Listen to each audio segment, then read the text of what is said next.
Hello everyone, this is Vivek. Welcome to in RTJ digital. Last lecture में हम लोगों ने डिस्कस किया था आर्केजन सॉल्यूशन में। पार्ट 3 तक हम लोग पढ़ चुके हैं, जिसमें हम लोगों ने 90 क्वेश्चंस कवर किए थे। आज हम लोग डिस्कस करेंगे 91 to 120 questions, which is the part 4। ठीक है ना? तो स्टार्ट करते हैं पार्ट 4। और जो लोग भी आर्केजन सॉल्यूशन चाहते हैं, अपने फ्रेंड्स सभी लोगों को आप लोग सजेस्ट कर सकते हैं। तो पार्ट 4 में क्वेश्चन नंबर हम लोग देखते हैं 91 नंबर क्वेश्चन। आर्केजन सॉल्यूशन है उसका हम लोग डिस्कस कर रहे हैं 91 टू 120 क्वेश्चन पार्ट 4 में। ठीक है, स्टार्ट करते हैं। सबसे पहला नंबर क्वेश्चन नंबर 91। तो स्क्रीन पे सबको दिख रहा होगा क्वेश्चन नंबर 91। क्वेश्चन नंबर 91 में कहा जा रहा है two bodies of 100 kg and 400 kg are resting on a two incline plane alpha and beta towards each other, and the bodies are joined together by string passing over a pulley connected at the top of the inclined planes. Coefficient of friction of the two bodies, their inclined planes are mu1 and mu2. Tension in the string will be. इस question को पढ़ने के बाद सबको समझ में आ रहा होगा कि ये बात क्या कह रहा है, और टेंशन ही पूछ ले रहा है, तो कैसे कर पाएंगे हम इस क्वेश्चन को। तो इस क्वेश्चन में कुछ information due to printing mistake गलत है। तो ये आरके जैन का अपना एक प्रॉब्लम है, तो उसमें क्या दिक्कत है वो मैं बता दे रहा हूँ। There should be mu1 and mu2 and alpha and beta given। ये चारों चीजें जब तक पता नहीं होंगी तब तक हम आंसर टिक नहीं लगा पाएंगे। ठीक है ना? तो इन चारों चीजों का यहाँ पर इन्होंने अल्फा बीटा और mu1 mu2 यूटिलाइज किया है। इसके साथ में इन्हें फाइनली एक पर्टिकुलर वैल्यूज देनी चाहिए थी, जिस बिहाफ पे हम लोग क्वेश्चन सॉल्व कर सकते हैं। तो ऐसा नहीं दिया गया है, तो हम लोग क्या करेंगे, इस क्वेश्चन को छोड़ने की बजाय इसी क्वेश्चन को करके देखेंगे। प्रॉब्लम हमारे लिए इंपॉर्टेंट है, डाटा हम लोग अपनी तरफ से जूम कर ले रहे हैं। तो सपोज दैट हमारे पास एक वेज इंक्लाइंड प्लेन है, दोनों तरफ से इंक्लाइंड है, और एक तरफ का एंगल हमने मान लिया 37 डिग्री है, दूसरी तरफ का हमने एक एंगल मान लिया 53 डिग्री है, और एक तरफ 100 kg का ब्लॉक रखा हुआ है, और एक तरफ पुली से पास होती हुई रस्सी से एक तरफ 400 kg का ब्लॉक रखा है। ठीक है ना? एक तरफ फ्रिक्शन कोफिशिएंट मान लिया 0.4 है, और एक तरफ 0.3 मान लिया। क्लियर है? एक तरफ 0.4, एक तरफ 0.3 मान लिया। ठीक है ना? अब हमें पता करना है कि सिस्टम के साथ क्या हो रहा है। अगर जैसी सिचुएशन है उस हिसाब से इसमें रस्सी में टेंशन हमें बताइए। तो दो सिचुएशंस इसकी इसमें 3 सिचुएशन के क्वेश्चन बनते हैं। एक बनता है रेस्ट का, एक बनता है इम्पेंडिंग मोशन का,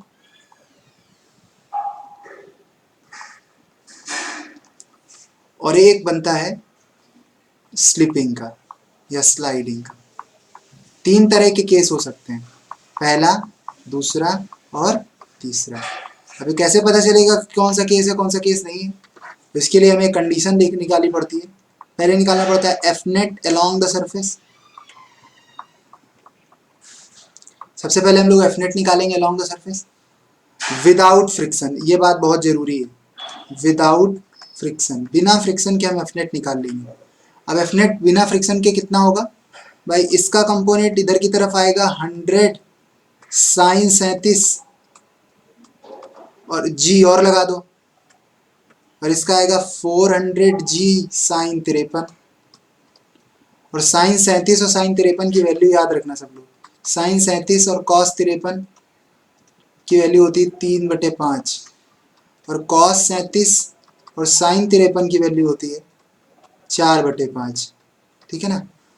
तो इस हिसाब से हम आंसर निकाल सकते हैं। तो 100 जी साइन 37 और 400 जी साइन 53 का वैल्यू निकालना है। अब इनमें से कौन बड़ा है पहले तो ये देखते हैं। 1000 गुणा साइन 37 का वैल्यू हो गया 3/5, 5 से 1000 जाएगा, बचेगा 200, कहीं 600 न्यूटन। और इसको सॉल्व करोगे तो 4000 गुणा 4/5 करोगे तो 5 से 4000 काटोगे 800 आएगा, और 800 गुणा 4 करोगे तो 3200 आ जाएगा। तो बिल्कुल सिंपल सी बात है, यहाँ पर हमारा 600 आया था और यहाँ पर हमारा 400 आ रहा है। ठीक है, सॉरी 3200 आ रहा है, तो 3200 बड़ा है। ठीक है ना? तो नेट वैल्यू हो गई 3200 माइनस 600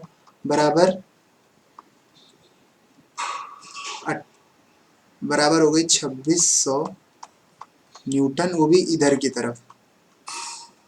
ठीक है, ये पहला और इम्पोर्टेंट चीज है। दूसरी चीज हम निकालते हैं फ्रिक्शन की मैक्सिमम वैल्यू।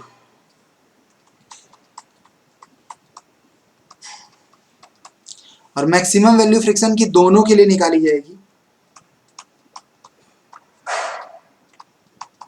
पहले वाले की होगी μ1 into n1 plus μ2 into n2, और μ1 हमें दिया गया 0.4 है, n1 हमको पता चल जाएगा 1000 गुणा, जहां साइन 37 था वहां कॉस 37 हो जाएगा।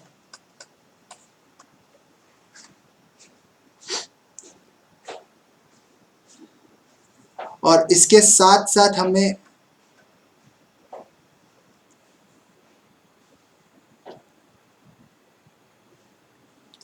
μ2 की वैल्यू दी गई 0.3 इंटू 4000 इंटू कॉस 53 हो गया 3/5। तो इसको जो तुम सॉल्व करोगे तो 5 दूनी 10, 200 आया, 2 चौके 800 आया, और 800 का अगर 4 से मल्टीप्लाई करोगे तो आएगा 3200, और उसमें आ जाएगा 320 प्लस 5 अट्ठे 40 हो जाएगा, तो 800, और 800 गुणा 3 करोगे तो कितना आएगा 2400, और 24 तिहाई 7200, और 720 आ गया। तो इसको जोड़ोगे तो 4 आ जाएगा, और 7 3 10, 1040 आया। अब इसका मतलब समझना सब लोग यहाँ पर कि अगर रेस्ट होगा तो कब होगा, रेस्ट होगा तो कब होगा, जब एफ नेट का वैल्यू, ठीक है ना, कम होगा फ्रिक्शन की मैक्सिमम वैल्यू से, और जब एफ नेट का वैल्यू बराबर होगा फ्रिक्शन की मैक्सिमम वैल्यू से, और जब एफ नेट का वैल्यू ज़्यादा होगा फ्रिक्शन की मैक्सिमम वैल्यू से। तो इस दोनों वैल्यू को देखो जरा, 2600 को देखो और 1040 को देखो, 1040 को देखो, कौन ज़्यादा बड़ा दिख रहा है? भाई सिंपल सी बात है, हमको 2600 ज़्यादा बड़ा दिख रहा है, तो इसका मतलब है कि थर्ड कंडीशन सेटिस्फाई हो गई कि नहीं हो गई। इसका मतलब ये ब्लॉक सिस्टम स्लाइड करेगा जिधर की तरफ नेट फोर्स लग रहा है। समझ में आ रहा है सब लोगों को? तो सिस्टम स्लाइड करेगा, मतलब ये वाला केस सेटिस्फाई हो गया। जो केस सेटिस्फाई होगा क्वेश्चन उसी हिसाब से करते हैं, और जो केस सेटिस्फाई नहीं होगा वो केस उस हिसाब से करेंगे, ठीक है ना। तो अभी जो केस सेटिस्फाई हो गया है, हमने रैंडम क्वेश्चन बनाया था, तो उस हिसाब से हम इसको करके दिखाते हैं। आगे अब आगे क्या करेंगे, तो ये फ्रिक्शन का एक अच्छा क्वेश्चन है, ठीक है ना। तो इसमें हम आगे बताते हैं क्या करते हैं।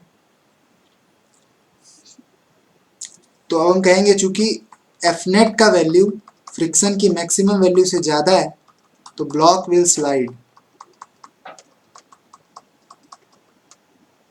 अगर कोई भी ब्लॉक स्लाइड करता है तो क्वेश्चन सॉल्व करना बड़ा आसान हो जाएगा। ये वाला ब्लॉक स्लाइड करेगा। अच्छा, बड़े बल की तरफ से सिस्टम चलेगा, और ये 2600 इधर की तरफ है ना, तो सिस्टम ये ऊपर जाएगा, और जो ये वाला ब्लॉक है वो नीचे आएगा। दोनों का मोशन क्लियर हो गया है। ये भी ए एक्सीलरेशन से आगे चलेगा, और ये भी ए एक्सीलरेशन से आगे चलेगा। इस पर 600 लगेगा, और इस पर इधर की तरफ देख सकते हो सब लोग 3200 लगेगा, ठीक है। दूसरी चीज है, जिधर की तरफ ये चल रहा है, जिधर की तरफ ये चल रहा है उसके अपोजिट आएगा फ्रिक्शन। तो जो फ्रिक्शन FR1 पे आ रहा था वो नीचे आएगा, और इस पर फ्रिक्शन ऊपर आएगा चूंकि चल नीचे रहा है। और रस्सी में टेंशन हमेशा बॉडी से दूर होता है। तो that will be the complete 1 diagram, और दैट इज द कंप्लीट 2, ठीक है। तो अब फॉर 1 के लिए करते हैं, क्या इक्वेशन बनानी पड़ती है। बहुत आसान सा इक्वेशन है। हमें अगर रस्सी में टेंशन चाहिए, अच्छा था, FR1 का मान सबको पता होगा, हमने अभी निकाला 320 और 720। तो ये 320 है और ये है 720। तो रस्सी में टेंशन और एक्सीलरेशन निकालने का क्या तरीका होता है उसको मैं यहाँ बता दे रहा हूँ। पहली और सबसे जरूरी बात, एक्सीलरेशन। एक्सीलरेशन के लिए कुछ नहीं करते हैं, जो नेट फोर्स लग रहा है वो, और डिवाइडेड बाई मास जो टोटल है उसका भाग लगा देंगे। अब नेट फोर्स जरा सिस्टम पे देखो कि यहाँ पर ये वैल्यू आएगी, और यहाँ पर इसका मिला के आएगा। तो सिस्टम में जो एक्सीलरेशन आने वाला है विथ फ्रिक्शन, जब फ्रिक्शन लगेगा पिक्चर में उसके साथ ही लेना है, टेंशन को नहीं लेंगे हम लोग, टेंशन रस्सी का हटा देंगे, फ्रिक्शन वगैरह पिक्चर में लग रहे होंगे तो उनको लिया जाएगा। तो 600 और 320 और 720 और 3200, इन सबको अगर ऐड करोगे तो तुम्हें वैल्यू मिलेगी 3200, जिधर की तरफ बड़ा फोर्स है उधर की तरफ लो, -600 -320 और माइनस का 720 डिवाइडेड बाई टोटल मास हो गया 500। तो सॉल्व करके आ जाएगा 2 2 4 और 7 3 10, 1040 आ गया। और 1040 में अगर हम 600 जोड़ देंगे तो आ जाएगा 1640, और 3200 में 1640 अगर घटाते हैं तो बचता कितना है बता सब लोग? 1560। 1560 और 1640 अगर जोड़ोगे तो 3200 ही आएगा, ठीक है ना। 1640 जोड़ोगे तो डिवाइडेड बाई 500, तो इसको सॉल्व कर लेना सब लोग। अप्रोक्सीमेटली कितना जाएगा तो 3 मीटर पर सेकेंड स्क्वायर, ठीक है ना। रस्सी में टेंशन निकालने के लिए कुछ नहीं करना है। फॉर वन फिगर, इस वाले फिगर को अगर गौर से देखो सब लोग, तो जिधर की तरफ सिस्टम चल रहा है उधर की तरफ फोर्स प्लस में ले लेना, मतलब T, और माइनस में विपरीत दिशा में 600 -320 तो बराबर मास है 100 और एक्सीलरेशन A। तो यहाँ से T का मान निकल जाएगा 100A प्लस 920, और 100 गुणा A का वैल्यू सबको पता है अप्रॉक्सीमेट 3 आ जाएगा। तो इतना आ गया, बताओ 1220 रस्सी में टेंशन। बहुत ही अच्छा क्वेश्चन था। कुछ नहीं करना पड़ता है, जब चलता है सिस्टम तब ये एक्सीलरेशन का कॉन्सेप्ट होगा, और किसी एक ब्लॉक को लेके तुम रस्सी में टेंशन भी निकाल सकते हो। और कोई कंडीशंस होती तो आने वाले टाइम में उसके बारे में भी डिस्कस करूंगा। Tangent of angle of friction is equals to, अब सबको पता होना चाहिए कि एंगल ऑफ फ्रिक्शन क्या होता है। एंगल ऑफ फ्रिक्शन सबको पता है फाई होता है, और फाई का अगर हम टेंजेंट लें मतलब 10 फाई लें तो सिंपल सी बात है म्यू एस के बराबर होता है, जिसे क्या कहा जाता है कोफिशिएंट ऑफ फ्रिक्शन, वो भी स्टैटिक कोफिशिएंट ऑफ फ्रिक्शन, ठीक है ना। इट मींस आंसर क्या सही होगा इसका, डी, ठीक है। बहुत ही सिंपल सी बात। नेक्स्ट क्वेश्चन देखते सब लोग 93। काइनेटिक फ्रिक्शन इज द, अब काइनेटिक फ्रिक्शन क्या होता है, म्यू के, ये फ्रिक्शन कोफिशिएंट है, काइनेटिक फ्रिक्शन कोफिशिएंट। क्वेश्चन है काइनेटिक फ्रिक्शन इज द, और काइनेटिक फ्रिक्शन की बात करी जाए तो ये ऐसा फ्रिक्शन है, it will act when body is in motion, और यह क्या कह सकते हो स्लिपिंग सिचुएशन पर हो, तब ये फ्रिक्शन पिक्चर में आता है। तो चारों ऑप्शन है, tangent of the angle, normal reaction, resultant, ये सब चीजें नहीं है, रेशियो भी नहीं है। Friction force acting on body just about to move, तब लिमिटिंग फ्रिक्शन आता है। और जब जब स्लाइड हो रहा होता है तो उस सिचुएशन पर क्या आता है बता सब लोग, डी नंबर देखो सब लोग, D number option, the friction force acting when the body is in motion. तो kinetic friction is the friction force, it is acting when the body is at the condition of motion. मतलब अगर कोई भी block है m मास का और वो a acceleration से मोशन कर रहा है, तो तुम फोर्स लगा रहे होगे और पीछे से एक फ्रिक्शन लग रहा होगा जिसका नाम होगा काइनेटिक फ्रिक्शन। तो काइनेटिक फ्रिक्शन फोर्स का पूरी तरह से विरोध नहीं कर पाता है, पूरी तरह से विरोध नहीं कर पाता है, बट फिर भी करने की कोशिश करता है, which is the kinetic friction. 94 the effort required to applied parallel to the plane, अब ध्यान रखना प्लेन के पैरेलल एफर्ट लगाया जाना है, जो एफर्ट लगाएंगे प्लेन के पैरेलल लगाएंगे किसी ब्लॉक पर, to move a body weight W upon a rough horizontal plane, ठीक है। मतलब फोर्स ऐसे लगाना है हमें और ये ऊपर की तरफ क्या करे बताओ, मोशन जस्ट स्टार्ट करने वाला है, जबकि इंक्लिनेशन एंगल हॉरिजेंटल से कितना दिया गया होता सब लोग, अल्फा, और सरफेस का फ्रिक्शन कोफिशिएंट कितना दिया गया, म्यू। तो बहुत ही आसान सी बात है। लास्ट लेक्चर के वीडियो में मतलब पार्ट 3 में मैंने डिस्कस किया था एक फार्मूला चलाने वाला, लिमिटिंग फार्मूला, बहुत ही आसान था। कॉस नीचे आता था थीटा माइनस फाइव, और ऊपर इसी को ही लिखते थे साइन की फॉर्म में, बस अल्फा प्लस फाइव लिखते थे। अब ये जो पी लिमिटिंग होगा जो इसको चला देगा वो यही फॉर्मूले से निकाला जा सकता है, बशर्ते इस वाले लिमिटिंग फोर्स का, जैसे यहाँ थीटा क्या चीज है, angle of P from plane, और इस पे दो कंडीशन थी कि अगर प्लेन से ऊपर की तरफ एंगल होगा तो पॉजिटिव लिया जाएगा, और अगर प्लेन से नीचे की तरफ एंगल होगा तो निगेटिव होगा। तो इस हिसाब से अगर देखा जाए तो यहाँ थीटा किसके बराबर होगा, जीरो के, क्योंकि प्लेन के जस्ट पैरेलल केस है। तो पी लिमिटिंग बराबर हो गया formula W sign alpha plus five, और कॉस जीरो माइनस फाइव क्या हो जाएगा, कॉस फाइव। तो पी लिमिटिंग का आंसर आ गया। अच्छा, इससे कोई ऑप्शन मिल नहीं रहा है, अगर देखा जाए तो इसको अगर हम ओपन कर दें तो जरूर मिला सकते हैं। तो W sine A cos B को ओपन करोगे तो sine A cos B plus cos A sine B divided by cos five, P limiting. अच्छा, कॉस फाइव से कॉस फाइव कट जाएगा, plus cos alpha tan five,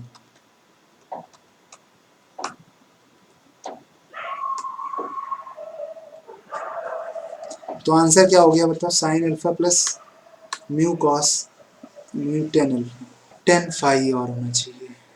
अच्छा, ten five को हम लोग म्यू लिख सकते हैं, क्या लिख सकते हैं, म्यू, क्योंकि हमने पढ़ाया था एंगल ऑफ फ्रिक्शन का टेंजेंट कोफिशिएंट ऑफ फ्रिक्शन होता है sign alpha plus mu cos alpha. तो आंसर कौन सा सही हो जाएगा, D answer will be the correct answer.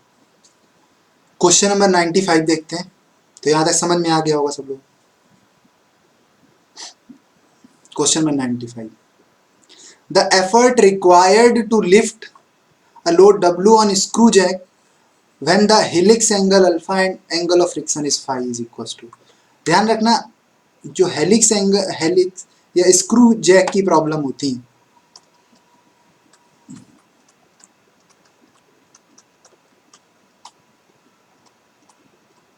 is similar to inclined problem when block is placing on the rough surface and load is acting horizontally।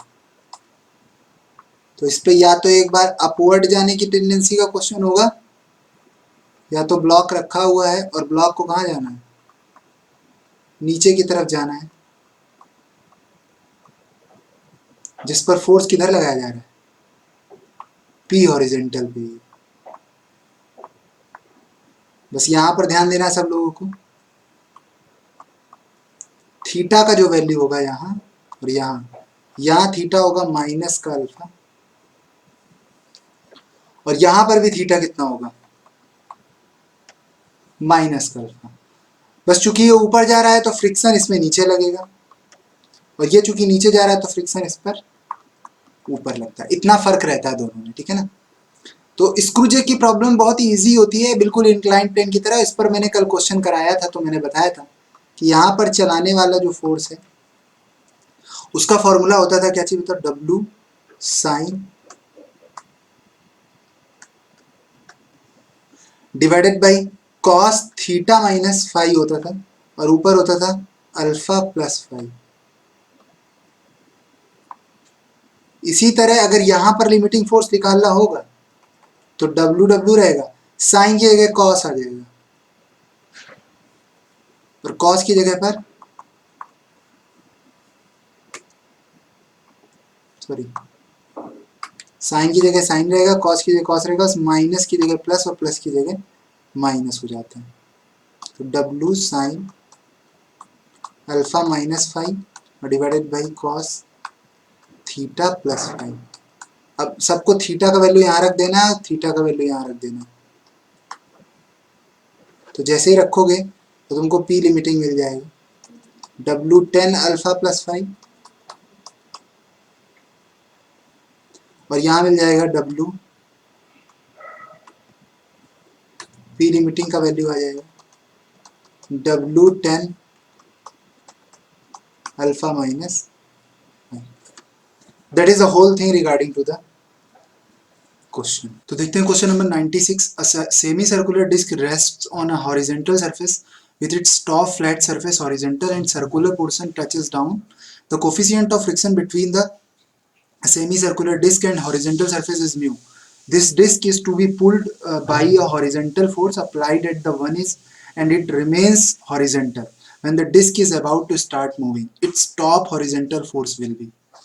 तो question में बोला जा रहा है कि एक सेमी सर्कुलर डिस्क है और वो इनिशियली इस तरह से रखी हुई है कि उसका जो टॉप सरफेस है उस पर हम लोग एक फोर्स अप्लाई कर रहे हैं F, और सरफेस रफ है। तो सिंपल सी बात है, अगर सरफेस रफ होगी तो इस पर एक फ्रिक्शन फोर्स आएगा पीछे की तरफ। और ध्यान रखना, जैसे ही इम्पेंडिंग मोशन होगा, फॉर इम्पेंडिंग मोशन फ्रिक्शन जो एक्ट करेगा वो अपनी मैक्सिमम वैल्यू के साथ एक्ट करेगा और दोनों फोर्स आपस में बराबर हो जाएंगे। तो यहाँ पर अगर गौर से देखोगे तो तुम्हें लगेगा कि F फोर्स ऐसे लग रहा है और FR फोर्स ऐसे लग रहा है, और ये दोनों मिलके क्या बनाने वाले हैं, कपल। चूंकि सिग्मा Fx बराबर 0 होगा तो F minus FR maximum is equals to 0 हो जाएगा।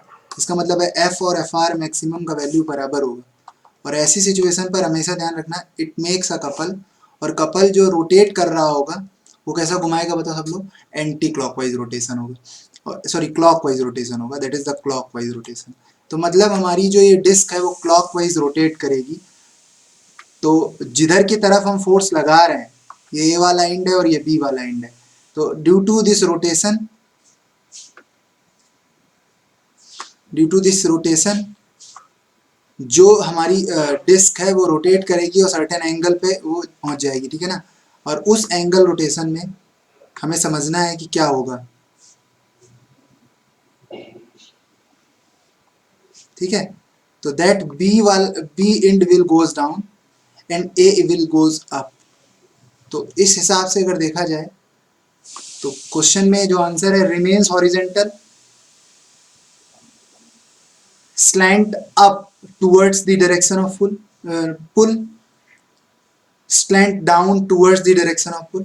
सिंपल सी बात है, बी पॉइंट कहाँ की तरफ जाने वाला है, नीचे की तरफ जाने वाला है, जिधर की तरफ हम लोग पुल लगा रहे हैं। तो इस हिसाब से जो आंसर आएगा वो आएगा slant down towards the direction of pull. Question number 97 देखो सब लोग। A particle inside a hollow sphere. अब ध्यान देना सब लोग, एक हॉलो स्फीयर है, ठीक है, और हॉलो स्फीयर सिंपल सी बात है, स्फीयर होगा तो उस पर एक कोई हम पार्टिकल की बात करने वाले हैं। एक पर्टिकुलर पार्टिकल है जो क्या कर रहा है, inside a hollow sphere of radius r। तो r रेडियस का हॉलो स्फीयर है, ठीक है ना। तो इसका ये सेंटर होगा और इस सेंटर की जो रेडियस r है, सिंपल सी बात है, हमें पार्टिकल को अलग अलग पोजीशन पर ले जाना। अब जैसे यहाँ पर पार्टिकल रखा हुआ है, ठीक है, तो सिंपल सी बात है, ये इसकी अपनी रेडियस है, मतलब रेडियस तो r ही होगी, r रेडियस पर ही पार्टिकल है। लेकिन चूंकि अगर हम बॉटम से देखें तो ये किसी ऊंचाई पर रखा हुआ है, which is the height h। तो अगर हम अलग अलग हाइट पर इसको लेके जाएं, मान लो हम इसको यहाँ लेके जाते हैं, तो अलग अलग हाइट पर जब इसको लेके जाओगे तो अलग अलग हाइट पर सिंपल सी बात है, जब इस जगह होगा तो इसका जो एंगल होगा हॉरिजेंटल से वो किसी एंगल पर होगा, मान लेते हैं θ1 एंगल पर है या थीटा एंगल पर है, ठीक है। और जब यहाँ पर ये पहुंच जाएगा तो इसका एंगल पहले से अब क्या हो जाएगा, बदल जाएगा, दैट इज द θ1। अलग अलग हाइट पर, अब इस समय इसकी हाइट भी h1 होगी। तो पेपर में पूछा जा रहा है कि a particle inside a hollow sphere of radius are having coefficient 1/3 can rest up to the height, कितनी ऊंचाई तक ये रुका हुआ रह सकता है। तो सिंपल सी बात है, अलग अलग ऊंचाई पर सिचुएशन इसकी अलग अलग होगी। मैं एक पार्टिकल को कंसीडर करता हूँ, सपोज दैट मैंने इस वाले पार्टिकल को कंसीडर किया और इस वाले पार्टिकल को मैं अलग से यहाँ ड्रॉ कर रहा हूँ। तो देखना सब लोग course,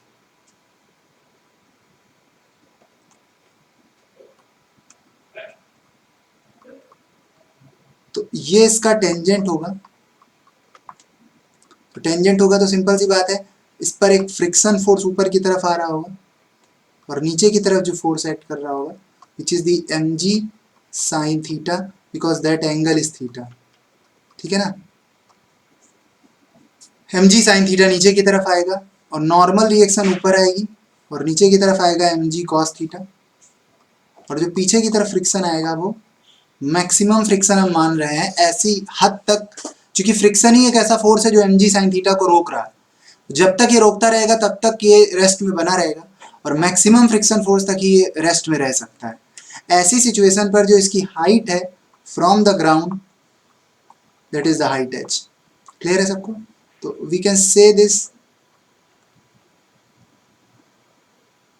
that height is h और that height is not the h, that is the r minus h, that is the center O, or that point where is it is situated, which is the A point.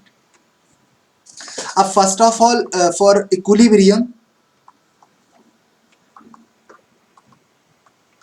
Simple सी बात है कि जो mg sin theta नीचे लग रहा है वो fr मैक्सिमम को बैलेंस करेगा और fr मैक्सिमम सबको पता होना चाहिए म्यू इंटू एन होता है।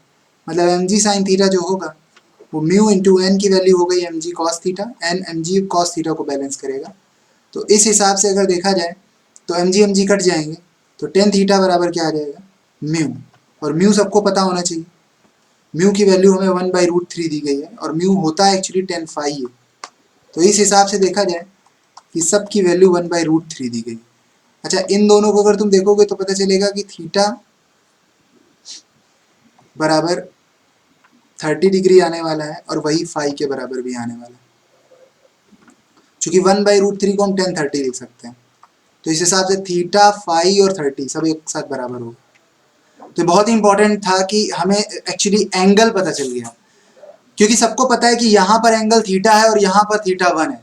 मतलब h हाइट पर अगर पार्टिकल है तो थीटा कोण बना रहा है, h1 हाइट पर चला गया तो थीटा 1 एंगल बना रहा है।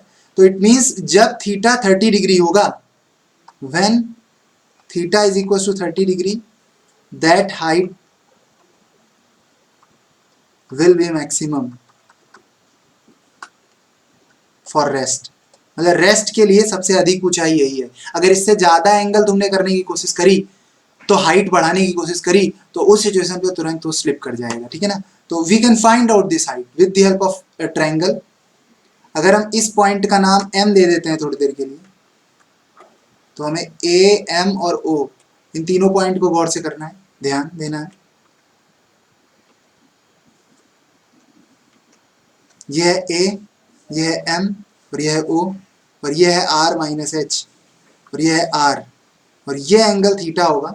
सबको पता होना चाहिए कि टेंजेंट का जो एंगल होता है और नॉर्मल का वर्टिकल के साथ एंगल सेम होता है। ठीक है ना, तो हम cos थीटा लगा सकते हैं और cos थीटा बराबर हो जाएगा आधार बटे कर्ण, और cos थीटा की वैल्यू हो जाएगी cos 30 degree which is r minus H upon are.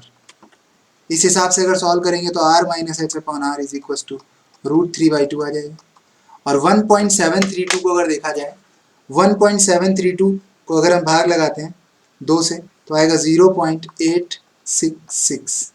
ठीक है ना, तो r माइनस एच बराबर आ गया 0.866 r, और इसको इधर भेज देंगे तो h बराबर आ जाएगा 1 माइनस 0.866 r, और इसको अगर 1 से घटाते हैं तो आ जाएगा value 0.134 r।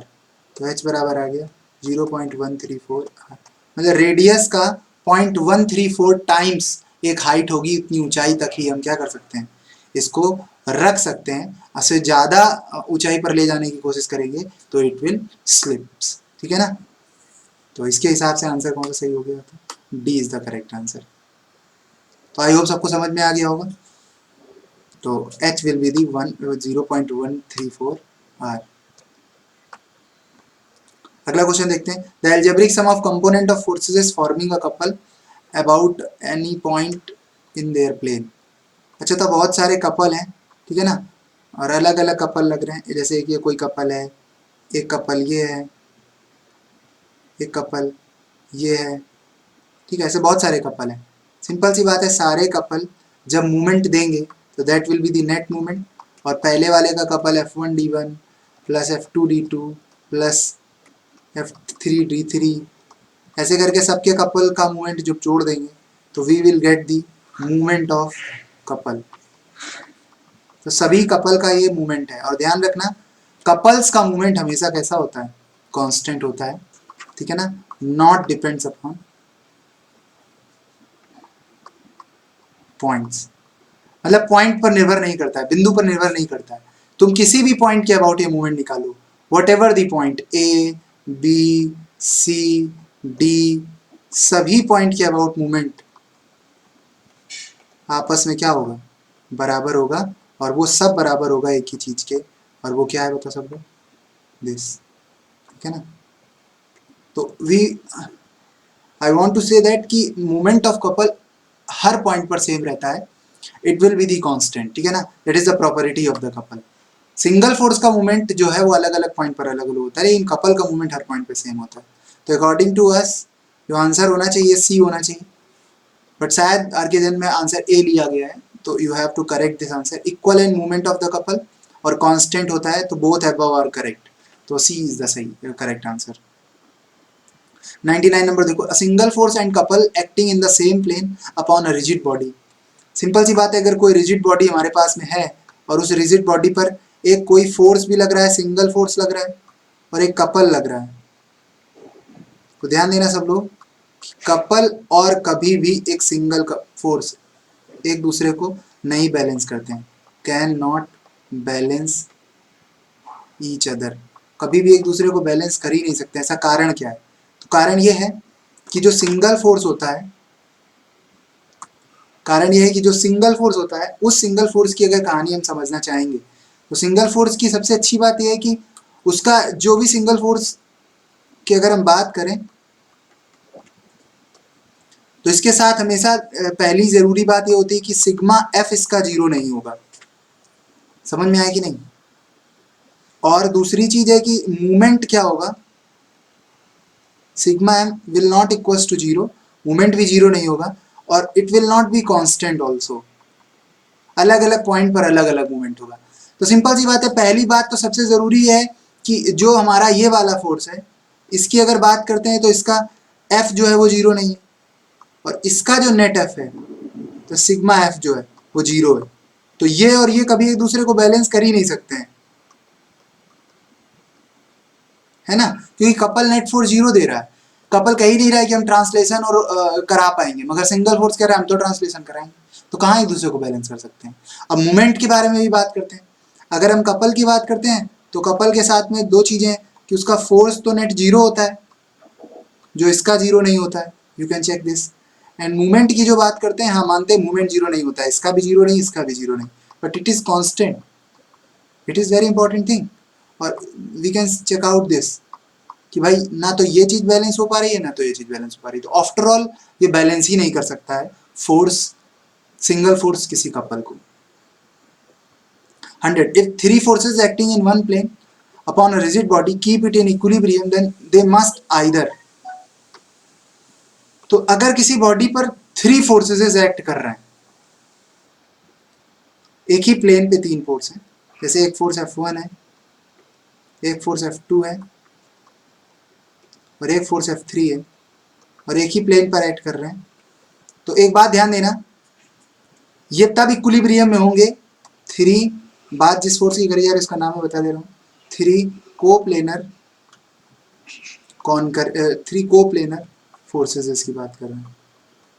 Three coplanar forces की अगर कभी भी बात करी जाएगी तो दो सिचुएशन पर ये बात हो सकती है, एक तो होगा कॉन्करेंट और दूसरा क्या होगा,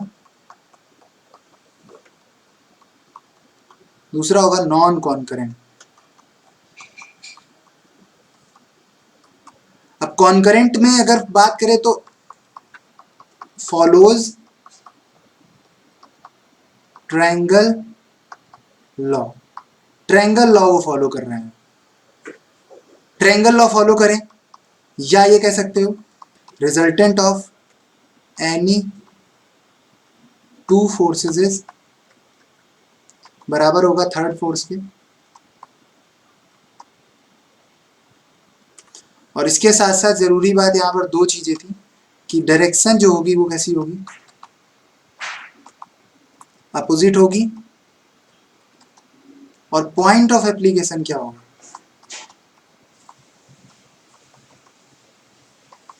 सेम होगा।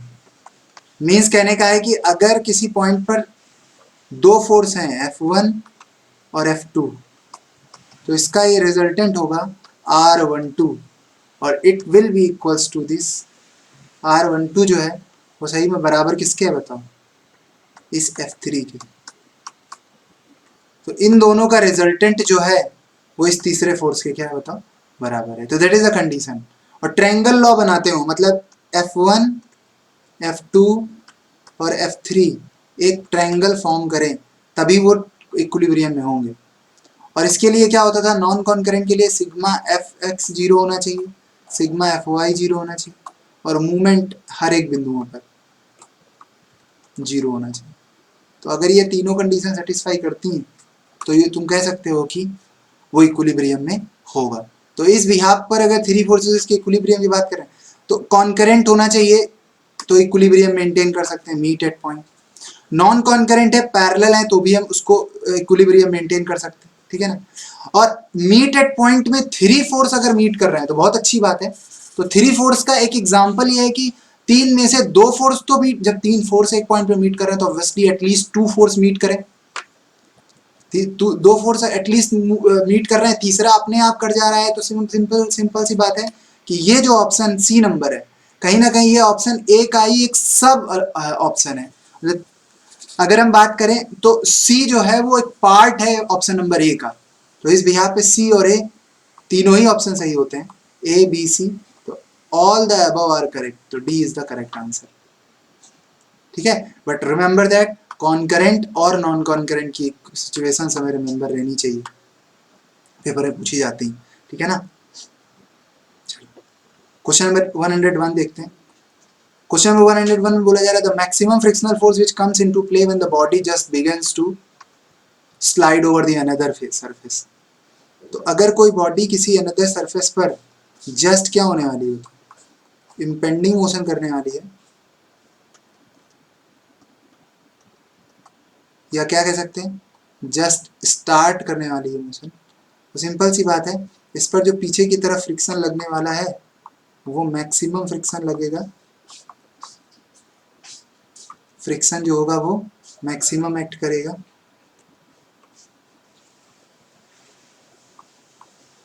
और मोशन इधर की तरफ हो रहा होगा, ठीक है ना। तो that's maximum friction is called the limiting friction. इससे ज्यादा फ्रिक्शन नहीं लग सकता है,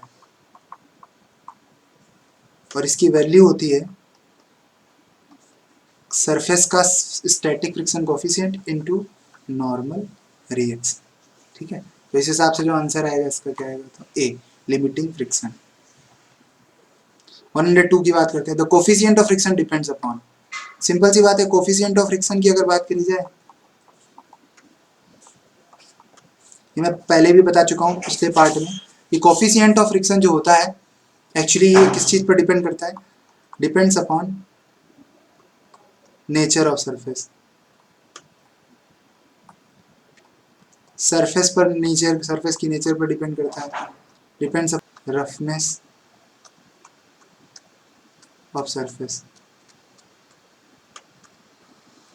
तो दीज आर द टर्म्स। इस हिसाब से देखा जाए तो जो ऑप्शन होना चाहिए इसका वो क्या होगा, ए नेचर ऑफ सरफेस। शेप पर डिपेंड नहीं करता है, एरिया पर डिपेंड नहीं करता है। क्वेश्चन में 103 देखते हैं। The moment of according to the parallel axis theorem for a plane area A, moment of inertia about x-axis and y-y axis separated a distance r। तो r डिस्टेंस अगर separated है x x और y y axis, ध्यान रखना note में these axes are not perpendicular to each other। Note में क्या ध्यान रखना है, x x and y y are not perpendicular to each other। ये वो x एक्स और y y नहीं, इस चीज को रिमेंबर रखना है। ये सिंपल सा कॉन्सेप्ट है कि एक बॉडी है जिस पर एक सेंट्रॉइड है उसका, और उससे पास होने वाली एक्सेस एक्सेस है, उसके पैरेलल एक एक्सेस है वाई वाई, तो यहाँ से कितनी दूरी पर है बताओ, आर। इसको हम सेंट्रॉइडल बोल सकते हैं और इसको बोल सकते हैं नॉन सेंट्रॉइडल, ऐसी एक्सेस जो सेंट्रॉइड से होकर ना जाती हो, तो ये सेंट्रॉइड है, और इससे होकर नहीं जा रही है मतलब नॉन सेंट्रॉइडल है, but it is parallel to the centroidal axis. तो पैरेलल एक्सिस थ्योरम ये कहता है कि जो नॉन सेंट्रॉइडल होगी उससे उसके अबाउट मोमेंट ऑफ इनर्शिया ज़्यादा होगा कंपेयर टू सेंट्रॉइडल, क्योंकि इसके about minimum moment of inertia होता है। तो आई वाई वाई फिर कितना ज़्यादा होगा, आई एक्स एक्स से प्लस में कुछ मोमेंट ऑफ इनर्शिया ज़्यादा होगा, और अगर पूरे का एरिया ए है और इसके बीच की डिस्टेंस अगर आर है तो आर स्क्वायर। तो answer will be this, I X X I Y Y is equal to I X X plus A R square. और ये जो एक्स्ट्रा ए आर स्क्वायर लिखा हुआ है ये ध्यान रखना सब लोग, that is the extra moment of inertia. तो that is the important thing. तो देखते हैं question number 104। The necessary condition for the forces to be in equilibrium is that these should be. तो जैसा कि अभी हम लोगों ने क्वेश्चन देखा था, क्वेश्चन नंबर 100, अभी से पहले क्वेश्चन मैंने बताया सब लोग को, ये वाला क्वेश्चन नंबर 100, और क्वेश्चन नंबर 100 के साथ साथ क्वेश्चन नंबर अब हम देख रहे हैं 104, एक दूसरे से मिलते जुलते हैं, बस थोड़ा सा डिफरेंस है लिटिल बिट, तो समझना सबको। The necessary condition for the forces to be in equilibrium is that these should be. अब सबसे जरूरी बात है कि नेसेसरी कंडीशन ऑफ फोर्सेस। अब किताबों में क्या गलती होती है इसको जरा गौर से समझो। फोर्सेस बोल दिया है और ये नहीं बताया कि फोर्सेस जो हैं विच टाइप, ये चीज नहीं क्लियर करी। भाई हम इक्विलिब्रियम कंडीशन की बात कर रहे हैं, किस टाइप के फोर्सेस हों। तो अब सिंपल सी बात है, अब जो ऑप्शंस बनाए हैं उन्हीं हिसाब से हमें ऑप्शंस सेलेक्ट करने हैं। तो सबसे पहली जरूरी बात है कि बात करी जाए इसमें इक्विलिब्रियम कंडीशंस क्या हो सकती हैं फोर्सेस के लिए।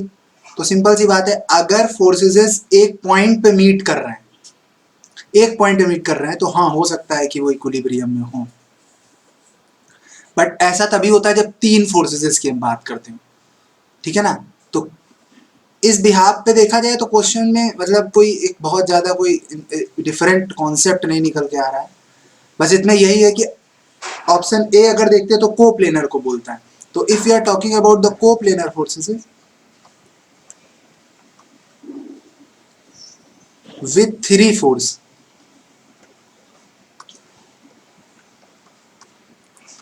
अगर कोप्लेनर है और तीनों फोर्स एक पॉइंट पर हैं, तो वो क्या है बताओ, इक्विलिब्रियम कंडीशन मेंटेन कर सकते हैं।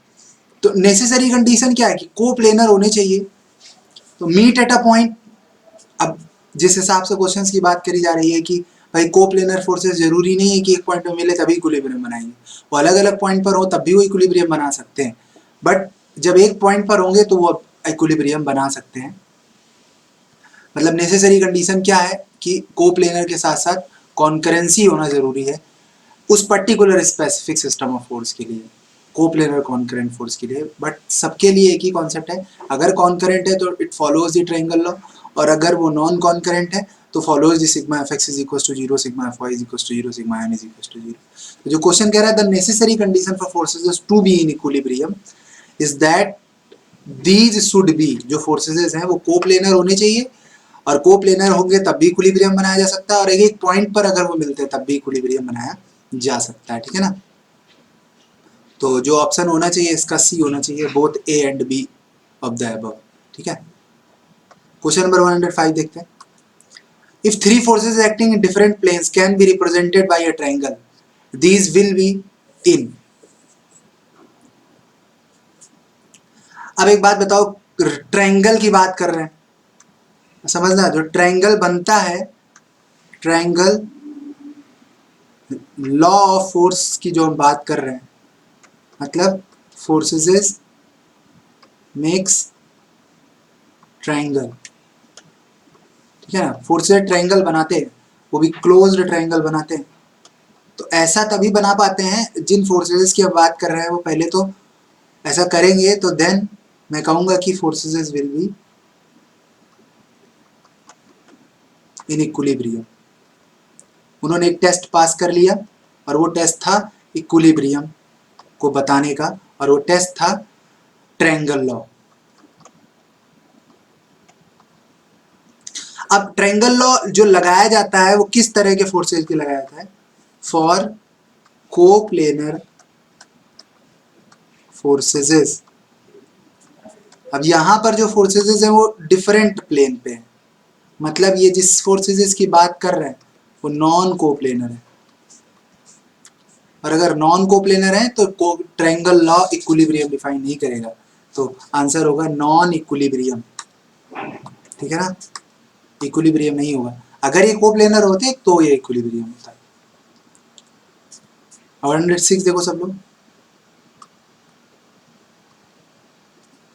If n number of member and j is the number of that perfect frame. तो देखो तो सब लोग, जो परफेक्ट फ्रेम होता है या ट्रस की बात करें ये तब होता है जब नंबर ऑफ मेंबर जो होते हैं वो 2j-3 के क्या हो, जस्ट इक्वल हो।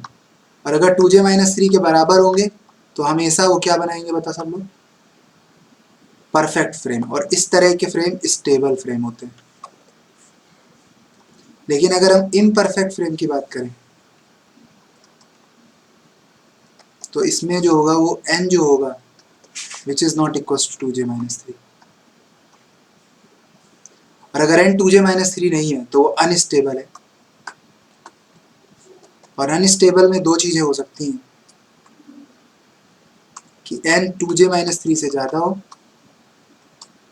या n की वैल्यू जो हो वो 2j-3 से क्या हो, कम हो। ठीक है ना, n is less than 2j-3। तो अगर कम है तो उस तरह की ट्रस को बोलेंगे डेफिशिएंट ट्रस, और अगर ज़्यादा है तो उसका नाम रिडंडेंट ट्रस बोलते हैं। और दोनों ही कैसी ट्रस हैं, अनस्टेबल। एग्जाम में जो पूछा जाएगा उस हिसाब से टिक लगाएंगे। तो हमारे हिसाब से 2j-3 आंसर हो गया। और n सबको पता होना चाहिए, n is the number of link और j is the number of joint. Question number 107 देखो सब लोग, a body moves from rest and constant acceleration of 5 metre पर second, the distance covered in 5 second is mostly nearly. तो बहुत ही अच्छा question है। बोला जा रहा है कि एक बॉडी है, ठीक है, और वो किसी सरफेस पर रखी है और मूव कर रही है फ्रॉम रेस्ट, मतलब इनिशियल वेलोसिटी इसकी 0 है, और विथ कांस्टेंट एक्सीलरेशन। अब इसके पास इसका एक कांस्टेंट एक्सीलरेशन है, उसकी वैल्यू है 5 मीटर पर सेकंड स्क्वायर। यहाँ स्क्वायर लगाना चाहिए जो नहीं लगा हुआ है। The distance covered in 5 second क्या होगी, मतलब 5 सेकंड बाद ये कितना डिस्टेंस कवर कर लेगा जब ब्लॉक हमारा पहुंच जाएगा इस जगह पर, यहाँ पर पहुंच जाएगा। यहाँ से भैया बहुत ही सिंपल सी बात है, डिस्टेंस पता करनी। हमारे पास एक फॉर्मूला होता है डिस्प्लेसमेंट का, which is the s is equal to ut plus half at square. Initial velocity 0, acceleration है 5 और समय दिया गया है 5 सेकेंड, तो 25 हो जाएगा, तो 62.5 मीटर आंसर आ जाएगा। तो इस हिसाब से आंसर सही हो गया भी। बहुत ही सिंपल सा क्वेश्चन था, ठीक है ना। अगला क्वेश्चन देखते हैं, question number 108। A flywheel on a motor goes from rest to 1000 rpm in 6 second. अब बहुत ही इंपॉर्टेंट क्वेश्चन, देखो इधर सब लोग सामने, कि एक हमारा फ्लाई व्हील है और वो रोटेट कर रहा है। अब बताओ सब लोग, स्टार्टिंग के जो आरपीएम है, मतलब जो स्टार्टिंग आरपीएम है, समझे ना, इनिशियल की अगर बात करी जाए तो इनिशियल आरपीएम ही 0 है, तो वेलोसिटी भी क्या होगी 0। और फाइनल की बात करी जाए अगर, फाइनल में जो ओमेगा है वो निकाल सकते हैं, चूंकि हमें आरपीएम दिए गए हैं कितने बताओ, 2πn/60। तो 2π इंटू 1000 डिवाइडेड बाई 60, तो 2 into pi into N, 2 into pi into 1000 divided by 60 करोगे तो आएगा 104.719। रेडियन पर सेकेंड। तो ये हमारा आ गया फाइनल वेलोसिटी, ठीक है ना। तो पहले इतनी थी, इतनी हो गई, तो ये वेलोसिटी कब बढ़ती है? अब सबको पता होगा वेलोसिटी का चेंज केवल एक ही वजह से होता है, जब बॉडी घूम रही हो और उसके पास खुद का कोणीय त्वरण होना चाहिए। अब अल्फा कितना है ये हमें पेपर में नहीं दिया गया है, तो firstly you have to find out the alpha. Alpha निकालने का एक ही रास्ता है, वो क्या है देखो, अगर हम लोग फॉर्मूला लगा देंगे ओमेगा बराबर omega naught plus alpha T. ये बिल्कुल उसी तरह है जैसे सेम एज, जिसे नहीं याद रहता तो याद कर लें, v बराबर u प्लस ए टी, उसी तरह है v बराबर u प्लस ए टी। भाई इनिशियल वेलोसिटी 0 है, फाइनल वेलोसिटी 104.719 है, बराबर अल्फा है, और समय कितना लगा बताओ पूरा इतना करने में? 6 सेकेंड। तो अगर हम इसको 6 से डिवाइड कर देते हैं तो आंसर आता है alpha is equal to 17.453 radian पर सेकेंड स्क्वायर। तो ये त्वरण आ गया। अब पूछ रहा है कि the number of revolution made is nearly equals to, तो नंबर ऑफ रिवॉल्यूशन बहुत इंपॉर्टेंट पॉइंट है। नंबर ऑफ रिवॉल्यूशन हिंदी में इसे कहते हैं चक्करों की संख्या, ठीक है। तो कितनी संख्या में घूमेगा 6 सेकंड में, कितने चक्कर लगा लेगा, ये पूछ रहा है। तो सिंपल सी बात है, दिमाग लगाने वाली बात है कि अगर अगर 2 पाई एंगल घूमता है तो एक चक्कर के बराबर होगा, समझ में आएगी नहीं। और अगर हम कहते थीटा ही घूमता है तो थीटा बटे 2 पाई चक्कर निकल के आ जाएंगे। तो हमें इसकी वैल्यू चाहिए, सबसे पहले हमें थीटा पता चल जाए। तो थीटा बराबर हम फॉर्मूला जानते हैं, थीटा क्या होता है? एंगुलर डिस्प्लेसमेंट, ठीक है ना। और थीटा बराबर फॉर्मूला होता है omega naught T plus half alpha T square, that is the formula. और ये बिल्कुल उसी तरह जैसे एस बराबर U T plus half A T square होता है। बस सबको बात समझ में आ रही होगी कि जो u है उसकी जगह ओमेगा नॉट आ गया, a की जगह अल्फा आ गया, और s की जगह थीटा आ गया, ठीक है ना। तो बिल्कुल सिंपल सी बात है, थीटा बराबर ओमेगा नॉट टी 0 हो गया प्लस हाफ अल्फा की वैल्यू अभी निकाली हम लोगों ने 17.453 और 36। अब अगर इसमें 36 से मल्टीप्लाई करके और 2 से क्या लगा दें, डिवाइड कर दें, तो आंसर आ जाएगा 314.159, ये आ गया रेडियन। अब इतने रेडियन डिस्प्लेसमेंट हुआ है, तो चक्करों की जो संख्या आएगी वो अगर निकालनी हो, नंबर ऑफ रिवॉल्यूशन निकालने हो अगर, तो सिंपल सी बात है, जितना घूमा उसको 2 पाई से भाग लगा दो। तो अगर हम इसको 2 पाई से भाग लगाते हैं तो आंसर आ जाएगा 50, मतलब 50 चक्कर लगाएगा फ्लाईव्हील 6 सेकंड में, जब स्पीड अपनी 0 से 1000 आरपीएम तक पहुंचा ले जाता है। तो B is the correct answer. तो अच्छा क्वेश्चन था फॉर इसरो। 109 नंबर क्वेश्चन देखते हैं सब लोग। बोला जा रहा है कि वाई स्क्वायर बराबर 9/16 एक्स स्क्वायर माइनस 36 किस इक्वेशन को रिप्रेजेंट करता है। तो मैथमेटिक्स का एक सिंपल सा क्वेश्चन है, अगर हम लोग 36 से भाग लगा देते हैं तो X square 9/16 into 36 minus Y square upon 36 और बराबर 1 हो जाएगा। और यहाँ से हम एक्स स्क्वायर बराबर लिख सकते हैं 9 चौके 36 और 16 चौके 64, तो 8 का स्क्वायर प्लस माइनस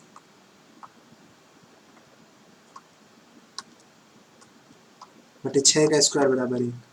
तो ये बिल्कुल उसी तरह है जैसे कि X square by X A square minus Y square upon B square is equal to 1, और ये रिप्रेजेंट करता है इक्वेशन ऑफ हाइपरबोला। तो जो आंसर सही होगा वो क्या होगा? D is the hyperbola. Question number 110 देखते हैं। Which of the following is the locus of a point that moves in a such manner? एक पॉइंट के लोकस की बात करने वाले हैं लोग, इसका नाम P है, जिसकी दूरी जो है फिक्स्ड है, that it's distance from a fixed point. एक और पॉइंट है जिसका नाम S है जो कि फिक्स्ड पॉइंट है, इसकी जो डिस्टेंस होगी P से लेकर S तक की, वो बोल रहा है PS is equals to distance from the fixed line multiplied by the constant greater than 1। तो ये कह रहा है कि एक लाइन है, फिक्स्ड लाइन है, और यहाँ पर एक कोई पॉइंट स्थित है जिस पर हमने इस पॉइंट से परपेंडिकुलर डाला m पॉइंट, तो जो इसकी डिस्टेंस है p से लेकर m तक की डिस्टेंस है उसमें मल्टीप्लाई होगा एक ऐसे कांस्टेंट टर्म का जिसका वैल्यू 1 से क्या हो, ज़्यादा हो। तो मतलब PS और PM का जो रेशियो होना चाहिए वो E के बराबर होगा हमेशा और E की वैल्यू 1 से क्या हो, ज़्यादा हो। तो E समझ जाओ क्या है, E इज द इसेंट्रिसिटी जो 1 से ज़्यादा है। इस फिक्स्ड लाइन का नाम होता है डायरेक्ट्रिक्स, डायरेक्ट्रिक्स होता है, इसे नियता कहते हैं हिंदी में। और ये फोकस होता है, फिक्स्ड पॉइंट। मतलब फोकस से और डायरेक्ट्रिस्टिक से जो डिस्टेंसेस का रेशियो आएगा it will equals to e which is eccentricity. और अगर ई का वैल्यू 1 से ज़्यादा है तो क्या होगा, और ई का वैल्यू अगर 1 से कम होगा, 1 से ज़्यादा होगा और 1 के बराबर होगा। तो कौन सी सिचुएशंस आती हैं, जब बराबर होता है तो पैराबोला बोलते हैं, जब ज़्यादा होता है तो हाइपरबोला बोलते हैं, और जब कम होता है तो उसे हम बोलते हैं सिंपल इलिप्स। तो कुल मिलाकर बहुत ही अच्छा क्वेश्चन था, 110 नंबर। तो आंसर क्या आ जाएगा इसका, हाइपरबोला। 1 से ज़्यादा की बात कर रहे हैं। क्वेश्चन नंबर 111 देखो सब लोग, which of the following is not the unit of energy. भाई किलोग्राम मीटर समझ ही रहे हो, फोर्स इंटू डिस्टेंस, ये तो है। किलो कैलोरी ये भी है। What's it is a unit of power, और पावर क्या होता है, unit of work done divided by unit of time.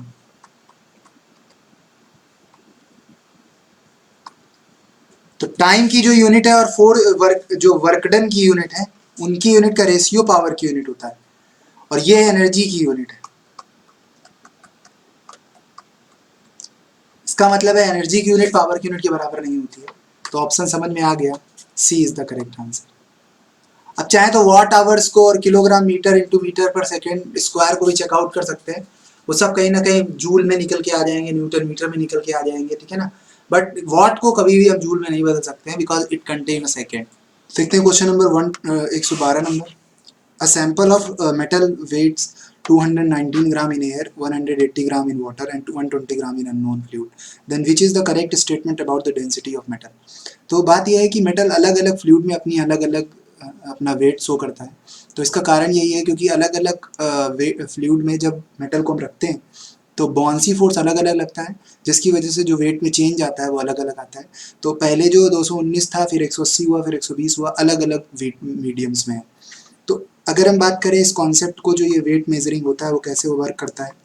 Suppose that कोई भी बॉडी है और वो एयर में क्या है बताओ, डिप्ड है, ठीक है। तो जो रस्सी में टेंशन आने वाला है, एक चीज़ ध्यान रखना, इसका भार mg नीचे की तरफ वर्क करेगा और बाउंसी फोर्स कहाँ लगेगा बताओ, ऊपर की तरफ। तो गौर से देखो कि जो टेंशन आएगा वो एक्चुअली में mg में से घट जाएगा fb। तो जो भाई टेंशन है टी, वही तो है ना वेट इन एयर। तो जो mg था उससे थोड़ा कम ही वेट है, बट एक्चुअली में जो fb होता है वो होता है किसके बराबर, density of air into volume of metal into g, इसके बराबर होता है। और ये चीज़ बहुत ही क्या होती है, छोटी होती है। इसकी वजह से एफ का वैल्यू बहुत क्या होता है, छोटा होता है। तो मतलब हम कह सकते हैं कि एक्चुअली जो एक्चुअल वेट होता है, किसी का भी एक्चुअल जो वेट है वो है वेट इन एयर।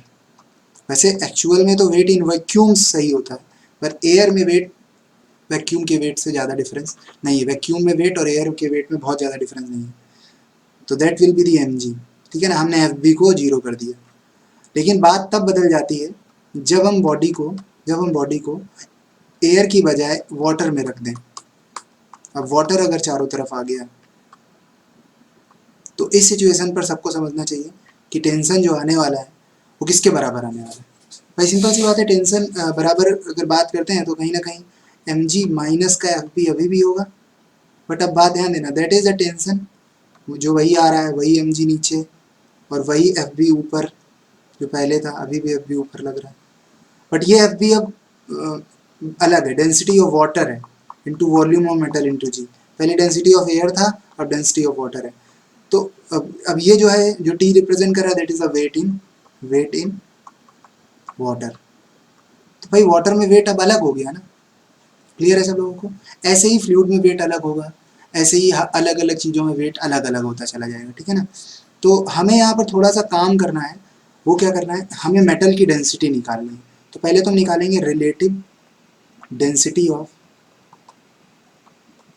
मेटल। तो मेटल की रिलेटिव डेंसिटी क्या होगी, वेट इन एयर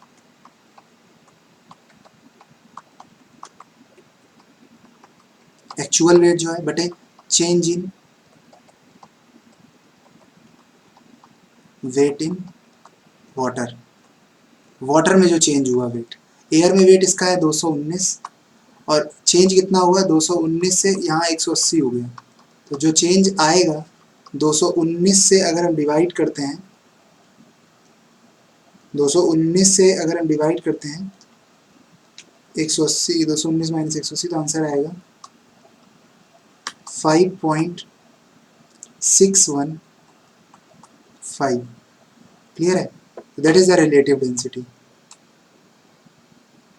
अब अगर रिलेटिव डेंसिटी ये आ गई है, बहुत ही सिंपल सी बात है, हम यहाँ से डेंसिटी निकाल सकते हैं, डेंसिटी ऑफ मेटल। कैसे, हमें फॉर्मूला आता है relative density into multiplied by density of the density of water. Water हमारा एक्चुअली में डेंसिटी ऑफ वाटर हमारे लिए क्या है, यहाँ पर ध्यान रखना, डेंसिटी ऑफ वाटर हमारे लिए स्टैंडर्ड फ्लूइड होता है।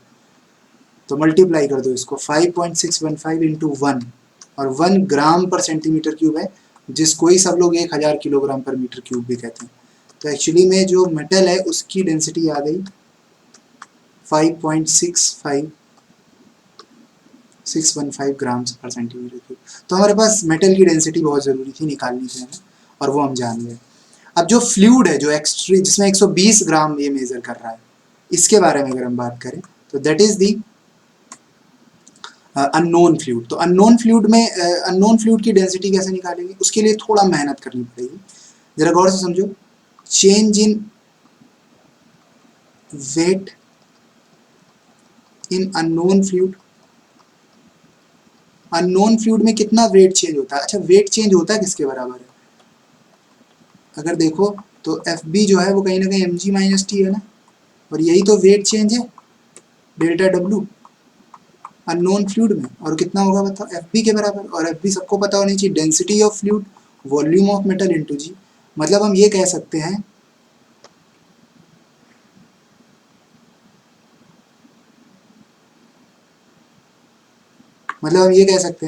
कि जो चेंज इन वेट है फ्लूइड में that is proportional to the density of fluid, क्योंकि ये सब तो कांस्टेंट हो जाएगा ना। अच्छा, इस बिहाफ पर अगर सब लोग देखते हैं कि वेट में जो चेंज आता है एक्चुअली डेंसिटी के हिसाब से आता है, जिस तरह की डेंसिटीज होंगी उसी रेशियो में वेट भी चेंज होता है। तो हम कह सकते हैं कि वेट का चेंज अननोन फ्लूइड में और वेट का चेंज वाटर में जो होगा वो उनकी डेंसिटी के रेशियो के बराबर होगा।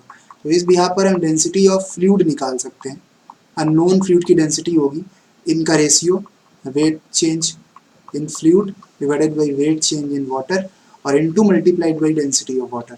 तो डेंसिटी ऑफ फ्लूइड किसके बराबर होगा। अच्छा, फ्लूइड में कितना चेंज हुआ, भाई सिंपल सी बात है, पहले 219 था और फिर हो गया 120, पहले 219 था फिर हो गया 180, ठीक है ना, और वाटर की डेंसिटी हो गई 1, तो डेंसिटी ऑफ फ्लूइड निकल गया यहाँ से। अब 219 से अगर हम लोग घटा दें माइनस का 120, ठीक है ना, और डिवाइडेड बाई कर दें 219 माइनस का 180, तो यहाँ से सॉल्व होके आ जाएगा 2.538 ग्राम पर सेंटीमीटर क्यूब। तो अगर तुम गौर से देखो तो तुम्हें पता चलेगा 3 आंसर, डेंसिटी ऑफ वाटर 1 ग्राम पर centimetre cube, density of fluid 2.53 ग्राम पर सेंटीमीटर क्यूब, और डेंसिटी ऑफ मेटल 5.615 ग्राम पर सेंटीमीटर क्यूब। तो तीनों डेंसिटीज हमने निकाल ली, ठीक है। ऑप्शन के हिसाब से अगर हम लोग देखते हैं तो पता चलेगा कि पहला ऑप्शन है density of metal can not be determined, जो कि गलत है। Metal is twice as dense of water, नहीं, मेटल की डेंसिटी है 5.6 जो वाटर से कम 5 गुना ज़्यादा है, तो इसको भी गलत बोलेंगे। Metal is float in water, भाई फ्लोट तब करेगा ना जब डेंसिटी 1 से कम हो, ऐसा है ही नहीं। रही बात D, metal is twice as dense as unknown fluid, unknown fluid से मेटल 2 गुना है। तो भाई 2.5 को अगर 5.6 से देखोगे तो इसके बीच में जो डिफरेंस है वो मेरे ख्याल से, इसके बीच में जो डिफरेंस है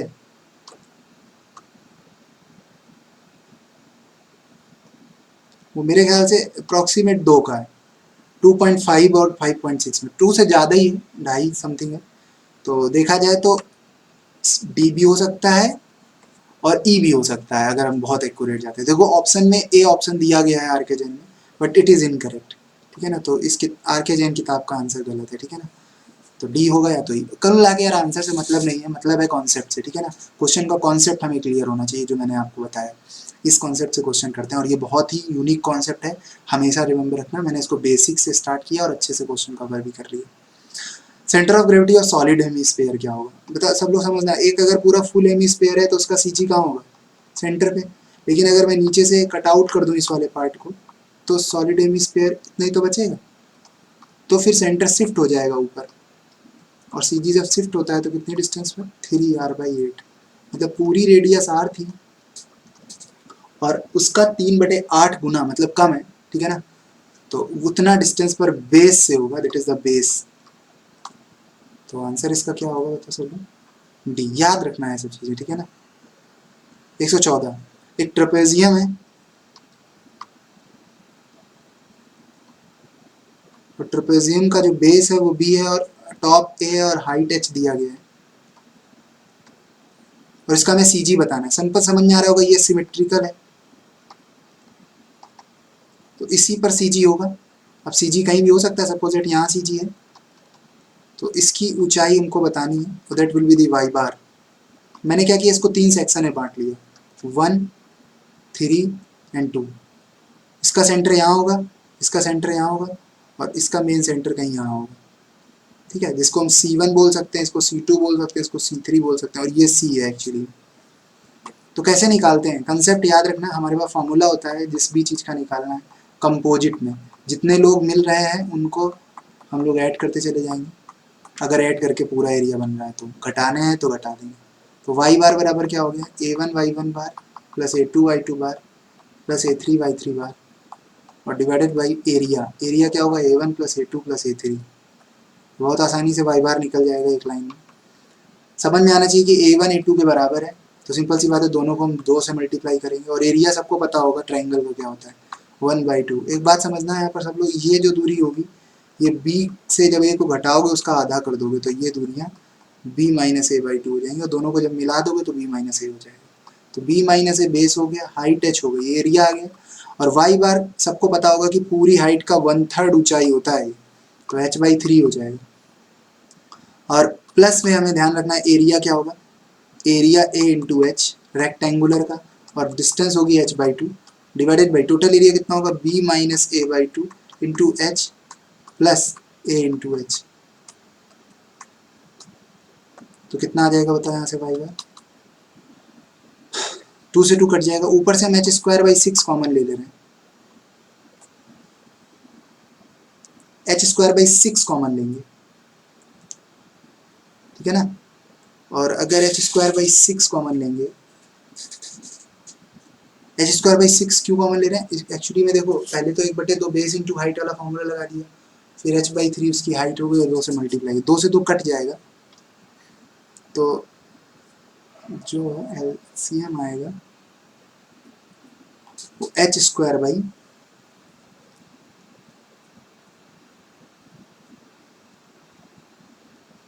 6 ले लें, ये LCM।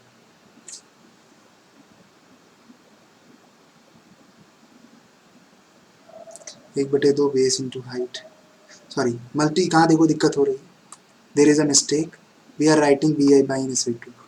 तो अंदर क्या आ जाएगा देखो सब लोग, B माइनस A ओनली, ठीक है ना।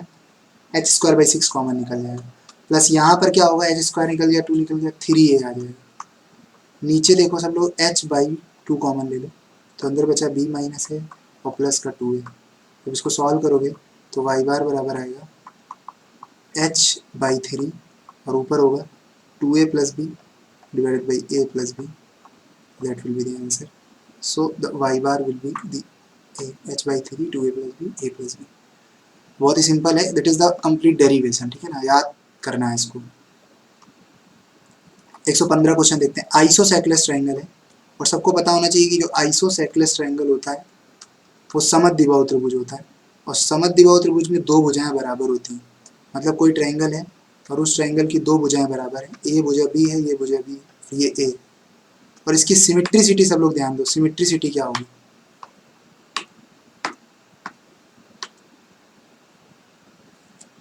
सिमेट्रिसिटी सब लोग को ध्यान देना है कि that is the symmetrical line. तो इसी पर कहीं सेंट्रॉइड होगा और ये हाइट होगी h बाई 3 जो कि y बार के बराबर है। तो y bar actually h by 3 है। यही पूछा गया है कि बेस से, ये बेस है इसका, बेस से कितना ऊंचा होगा। अच्छा ये दूरी सबको पता होगी, a बाई 2 हो जाएगी, आधे पे काटेगा। तो हम इस ट्रायंगल को अगर देखें गौर से, ध्यान देना किस ट्रायंगल की मैं बात कर रहा हूँ, बात कर रहा हूँ ट्रायंगल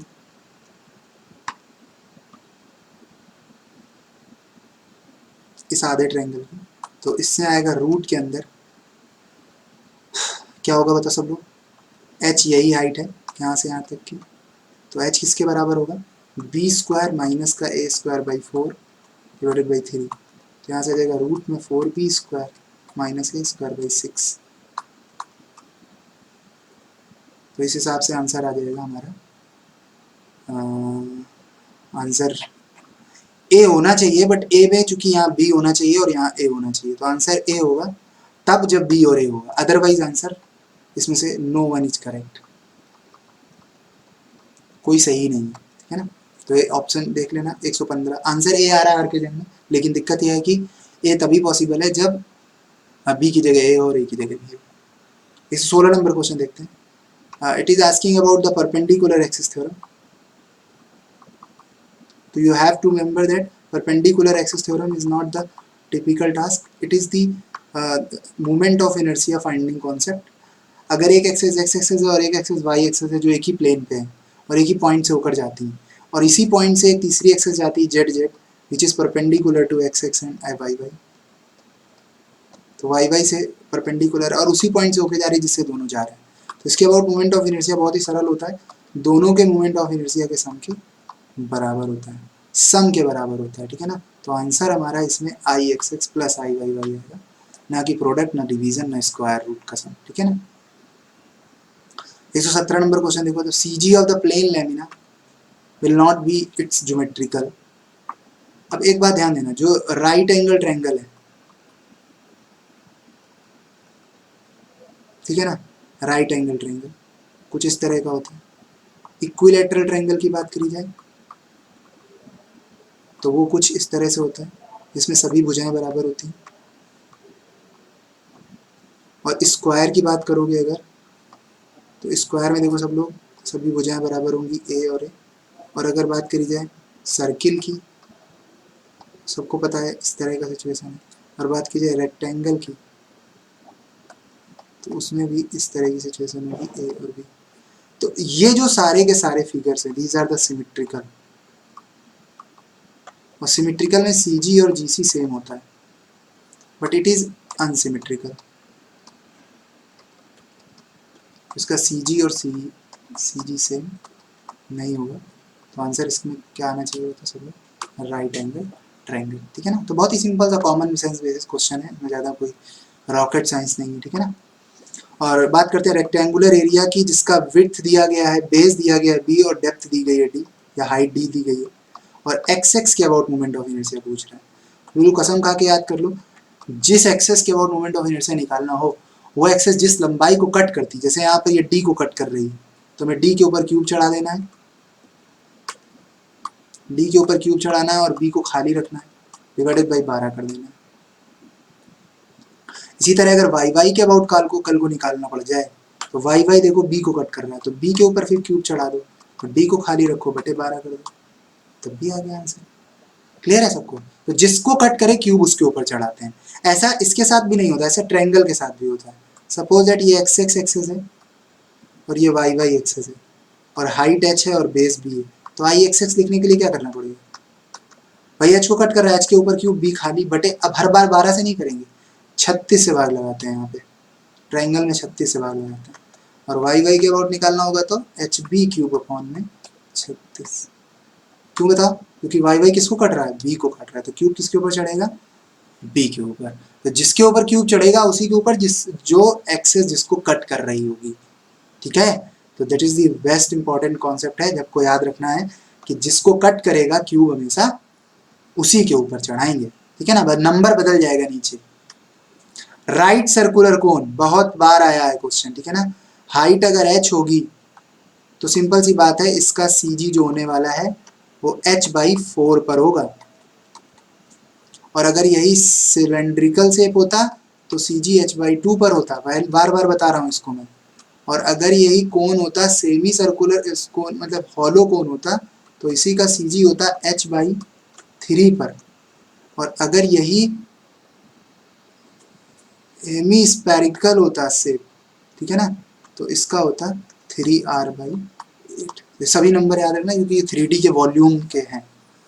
120 सर्कुलर एरिया दिया गया है, moment of inertia of circular area whose diameter is D, diameter D है, और हमें बताना है मोमेंट ऑफ इनर्शिया ऐसी एक्सिस के अबाउट जो कि एक्सिस परपेंडिकुलर है और सेंटर से होके जाती है, मतलब एक्स और वाई के परपेंडिकुलर, प्लेन के perpendicular, that is perpendicular to plane.